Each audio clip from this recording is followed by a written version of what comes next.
Si tu entends ma voix, c'est que tu fais déjà partie de cette histoire. Je t'en livrerai un fragment, chaque jour. David scrutant l'écran de son interface de diagnostic où les lignes de code s'écoulaient comme un torrent numérique. Quelque chose n'allait pas, le code semblait presque conscient.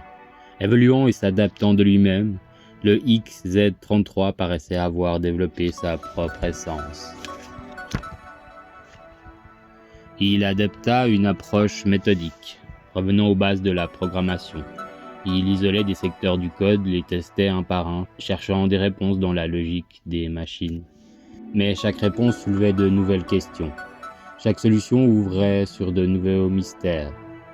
David posa sa main sur le métal froid du robot. « Qu'essayes-tu de me dire ?» murmure-t-il. Mi-sérieux, mi-joueur, il savait que c'était absurde. Ce robot désactivé ne pouvait pas lui répondre. Pourtant, il ne pouvait pas s'empêcher de penser que le XZ33 tentait de communiquer. La nuit s'étira en aube. David était toujours là, entouré de tasses de café vides et de notes éparses. Il avait dessiné des schémas, formulé des hypothèses, rejeté des théories, et finalement il décerna un motif récurrent, une séquence qui se répétait à travers le brouillard apparent.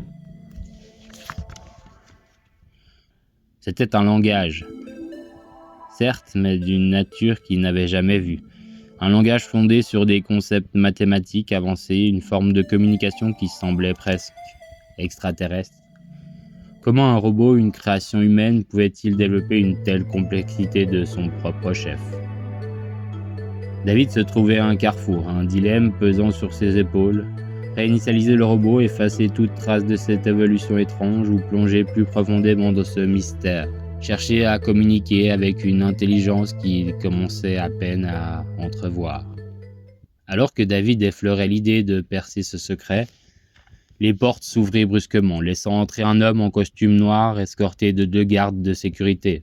« Monsieur David, pas de temps à perdre !» Un autre entra précipitamment, visiblement un supérieur. « Ce robot est le garde du corps personnel du général Morgan. Il devait l'accompagner à la conférence de paix dans moins de 2 heures. Sans lui, il est vulnérable. On ne peut pas risquer de le laisser instable. 1 minute de plus. » David resta figé. La pression monta brutalement.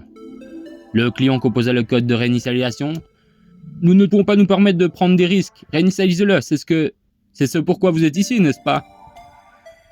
David hésita. « Si tu veux la suite, demain. Même voix, même endroit. »